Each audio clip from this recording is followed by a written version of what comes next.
This guide explains how to cancel an eBay order after payment has been made.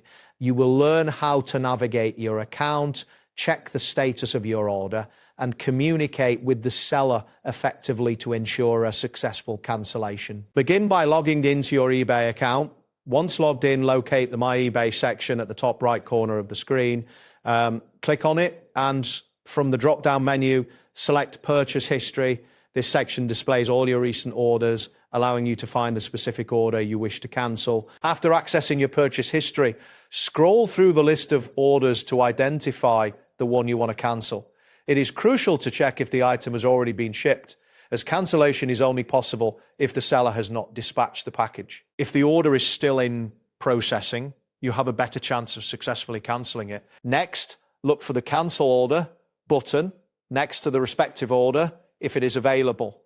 Clicking this button will initiate the cancellation process. If the button is not present, you will need to contact the seller directly. To do this, click on the order details and find the option to contact seller. Use eBay messages to communicate your cancellation request politely, including a brief explanation of your reason. Request confirmation from the seller regarding the cancellation. It is advisable to keep all communications documented for future reference.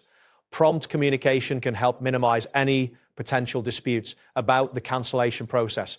Be sure to check your eBay messages for any responses from the seller. After submitting your cancellation request, return to your purchase history to verify the cancellation status. Ensure that any payment made has been refunded correctly. It is important to monitor your bank account for the refund timeline.